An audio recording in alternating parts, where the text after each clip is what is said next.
A key component of the modern world economy, the chemical industry delivers products and innovations to enhance everyday life. It is also an industry in transformation, where chemical executives and workers are delivering growth and industry-changing advancements while responding to pressures from investors, regulators, and public opinion. Discover how leading companies are approaching these challenges here on The Chemical Show. Join Victoria Meyer, president of Progressio Global and host of The Chemical Show, as she speaks with executives across the industry and learns how they are leading their companies to grow, transform, and push industry boundaries on all frontiers. Here's your host, Victoria Meyer. Hi, I'm Victoria Meyer. Welcome to The Chemical Show. This week, I'm talking with Michael Suver, EVP of Integrity Biochem. Michael's got a great story and a lot of experience in the chemical industry, 25 years of experience at a variety of companies, and most recently at a couple of really innovative companies, including Integrity Biochem.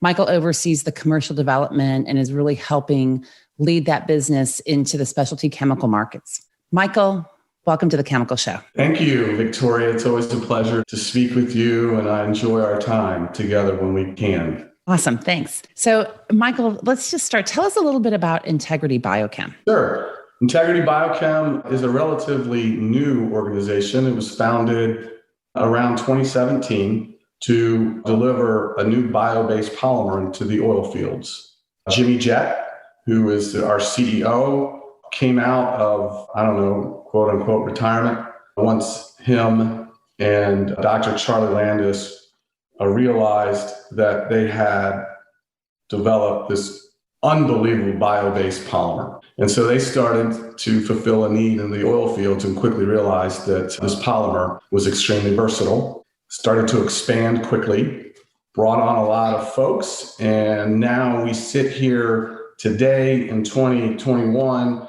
and we have our oil field services division, we have a mining and industrial division, and now we have a specialty chemical division.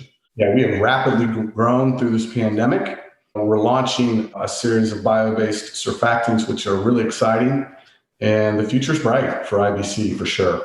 That's excellent. So Integrity IBC describes itself as a technology company. Why is that? What is it about what you guys are doing that really lends itself from that perspective in terms of your core? Well, I think you've been in this industry a long time, and it used to be when you had the term specialty in your name of your company, that really meant that you had this R&D platform behind you, and they would come in and help you formulate. They had these folks running around the country or the globe that would make sales calls with the account manager and really understand what the customer wanted and was doing.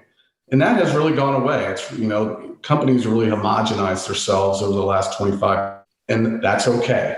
But from perspective, everything starts in our lab. We develop these bio-based polymer products that are unique and very unique into the industry, whether it's in the oil fields or now specialty or industrial or mining. And it starts with what the customer is looking for, what are their needs and their wants.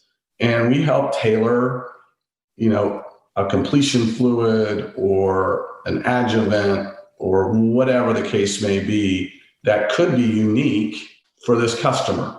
We have, our bench strength in our R&D labs are incredible, led by Dr. Charlie Landis, who is a famous man in the oil fields. We have 2 R&D centers. We have our mining and industrial R&D center located in Tucson.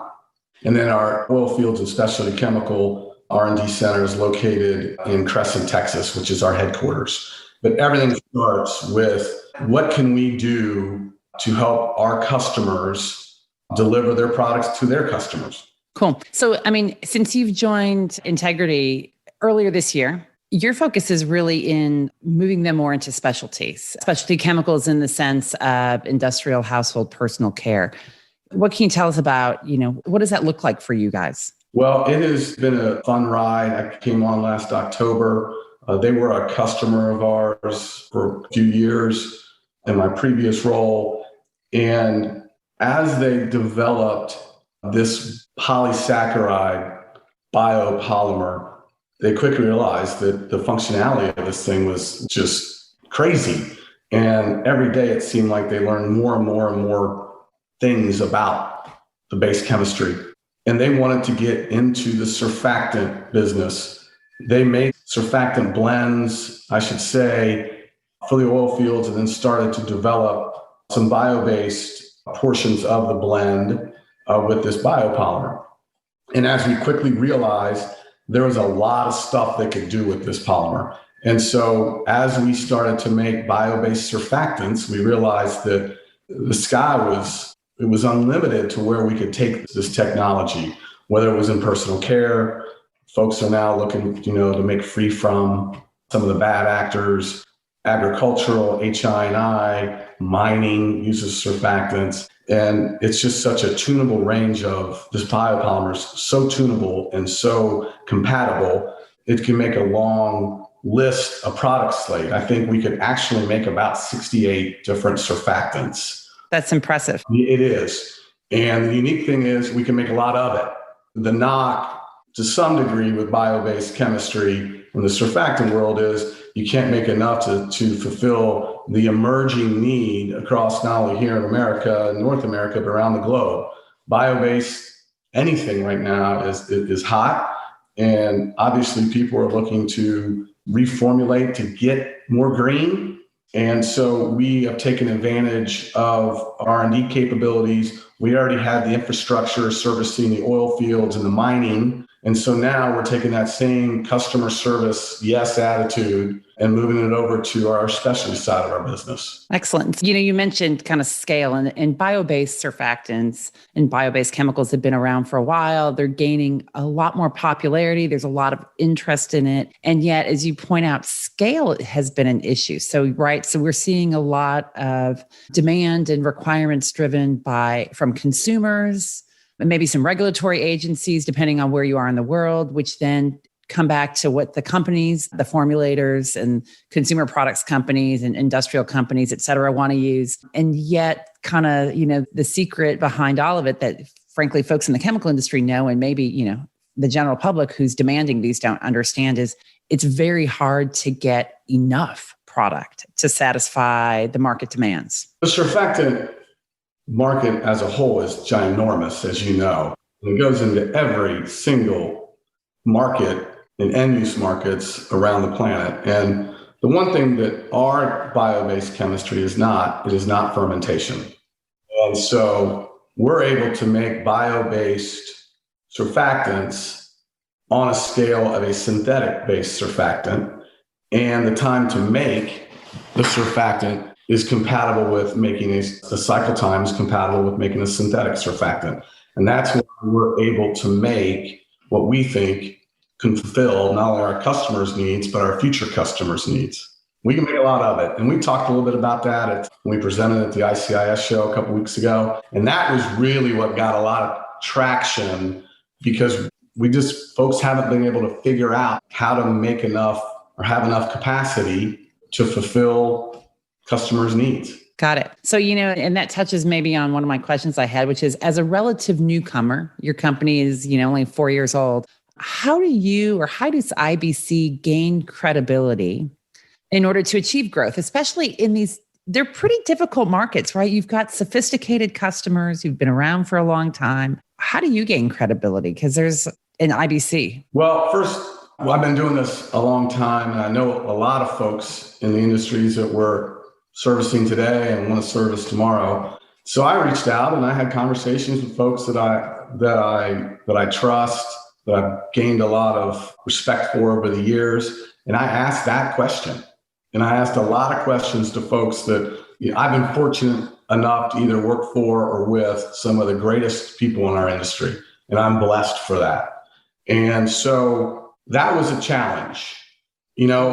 Servicing an oil field customer is very challenging, as you can imagine. And you've been in that industry.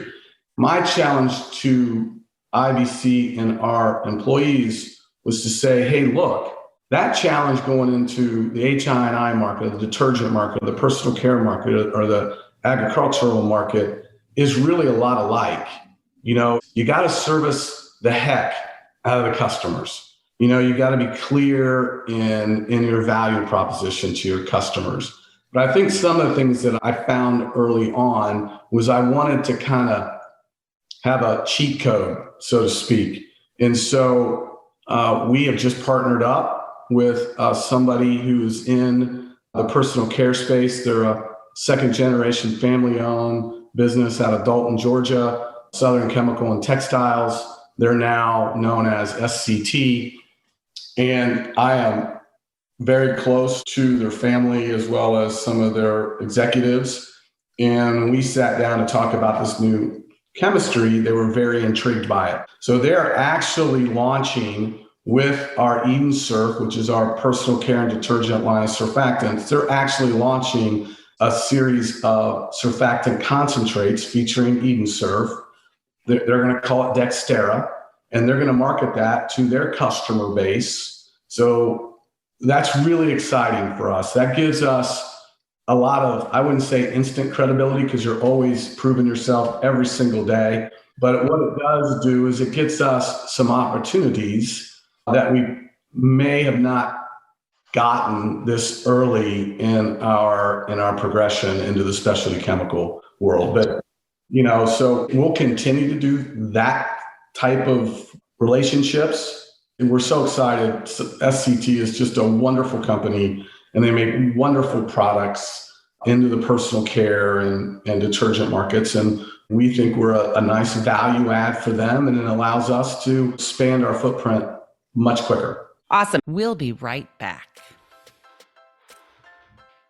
At Ecovist, they're accelerating the transition to a sustainability-driven future. Their long history of innovation, expertise, and customer collaboration supports the development of proprietary catalysts and services across their two industry-leading businesses, Advanced Materials and Catalysts and Eco Services. Advanced Materials and Catalysts is a leader in proprietary and customized technologies for polymers, cleaner fuels, emissions control, and circularity. Eco Services is the largest North American recycler of spent sulfuric acid. Ecovist, your catalyst for positive change. That makes sense. And in fact, a couple of things that really highlights for me. One, I think this is still a relationship business. So the fact that you're able to come in and leverage some of those relationships helps, right? It helps perhaps you accelerate where other new entrants in the markets may or may not have that ability. But it also sounds like with SCT and maybe with, other partnerships you're going to be forging in the future, you're actually able to extend your reach much more quickly with, taking advantage of both their physical capabilities, but also their resources and their reach into the market. Right. SCT, for example, they're just a solid organization, whether you talk to producers that sell them the raw materials or the distributor network they use or their end use customers. They have the same core values that we have. They're another technology driven company. I love getting our R&D and their R&D together, and then I just leave the room because they talk about I have no idea. That's sometimes the best thing. It is, because I just get in their way, and when we both recognize it, it's always an easy out for me. But it is really, really neat. And some of the things that we're doing that have not yet we can't really talk about it yet, are really exciting. Mike, you keep telling me this, that you've got secrets that you want to share, but you can't. I know. We're moving at a really fast pace. That's the great thing about Jimmy Jet. And SCT, again, just allows us to talk to folks that we may not be able to talk to for some time. And then just the whole technology side is really unique.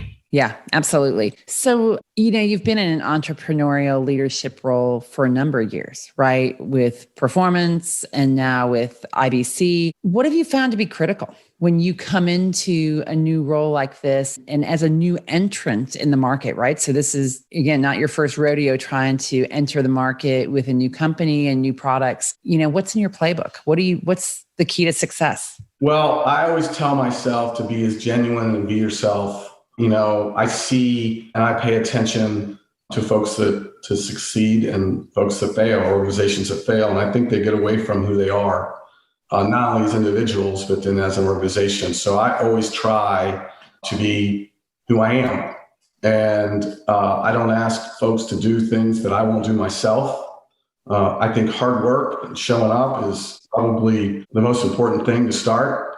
We're going to outwork people. We're going to out customer service folks because look, whatever company entrusts you to, and they're going to buy your raw materials to make a product, to market to either a consumer or their customers, you got to take that very, very important that they're trusting you with their dollars to buy your product. And I take that very seriously. And I talk to not only our employees, but our suppliers as well to say, look, this is really important, the things we're doing, because there's a whole host of people they can buy from. Now, our new technology, I'm not so sure of that, but there's other bio-based chemistries out there. And so first and foremost, I think you got to be yourself. You got to learn from your mistakes. I made a lot of mistakes when we started Performance. I mean, it was comical. You look back and I'm making mistakes today, and you just got to own them and you got to fix them. You got to move on. And I try not to dwell. I don't dwell in the past. We're looking forward. And I've always, my dad was probably my biggest influencer. And he would always talk to me about surround yourself with people that are smart, intelligent, and then let them do their thing. And because the really, really strong, successful people want to be able to do what they're good at. And I see a lot of leaders micromanage. I'm not a micromanager. We set expectations and we're going to meet those expectations and goals. So communication is another thing that I think is extremely important, not only if it's a 4-year-old company, but a 40-year-old company. So you have to have those foundations, I think, in place. That's awesome. So Mike, what should we be looking out for next for you and for IBC? What's coming up that we should be keeping an eye out on? Well, as I kind of mentioned, we have launched those bio-based surfactants. Eden Surf is our personal care and detergent line. Tegra Surf is our oil field, industrial mining side of the surfactant equation. Got it. And are those ready for prime time? So our industrial line is out. We're selling them. We're blending them. We're getting fantastic feedback from our customers, both new and existing. Our personal care line is ready. We're crossing all the T's, dotting all the I's. There's a little, as there's a lot more regulation involved. There's, we're working on things like our clean ingredients certification. We're just about there with our inking name for personal care. That has been an ongoing, interesting ride for us. I don't think we're the only ones that happens to. That's a great organization. And, when it's touching skin, you got to have all your I's, dotted and your T's crossed. And we're working through that. We are sampling customers today, both large and small. We've gotten great feedback. Again, we've got SCT who's going to launch that surfactant concentrate into their market space using Eden Surf. We've got a lot going on. I don't think we're going to stop. That's not Jimmy Jet's MO. We're looking for how do we grow in these spaces, whether it's through partnerships, through acquisitions, through obviously organic growth. We're going to continue to launch new and exciting products. That's why I'm here. It's fun to be around that. So I think you're going to hear a lot about Integrity Biochem here, not only in the coming days and weeks and months, but over the course of the years to come. Fabulous. That sounds awesome. So Mike, this has been a great conversation. If people want to find out more about you or get in touch with you or Integrity Biochem, how do they do that? Well, I'm on LinkedIn, which is, it's a great resource. I'm on LinkedIn every day watching podcasts like yours that you put out and others, the whole sustainability piece. We're learning more and more about that. I think that is a fantastic thing that companies are doing and taking ownership of. And we're going to be a part of that, obviously, with our bio-based chemistry. Our website, we have developed new websites. We've launched some of it, but you certainly can go out to integritybiochem.com and see what's going on with us. If folks have attended the ICIS show a couple weeks ago, I think now about 3 or 4 weeks ago, we did present. We were a big part of Tuesday's event where I presented not only our technology, but our vision and what we're about as an organization. That was extremely well received. I will tell you that I've never had to tape a presentation before in my life, and it's the hardest thing I've ever had to do. Yeah, it sure is. The outtakes that the folks at ICIS, they said they laughed and laughed and laughed and laughed. So maybe we'll share that with some folks one day. But that would be fun. So that presentation is out there. You certainly can get a hold of me or customer service. We're ready to go with customers, and it's an exciting time to be at IBC for sure. Awesome. And it does sound really exciting. So, Michael, thanks for joining us today on The Chemical Show. I really appreciated your perspectives. You have a great show, and you do wonderful things for our market space, the chemical industry as a whole. So it was my pleasure, and I'm just thankful that you had me on and to tell our story. Absolutely. And thanks to everybody for joining The Chemical Show today. And remember to like, listen, and share, and keep getting the word out. Thank you. We've come to the end of today's podcast. We hope you enjoyed your time with us and want to learn more. Simply visit thechemicalshow.com for additional information and helpful resources. Join us again next time here on The Chemical Show with Victoria Meyer.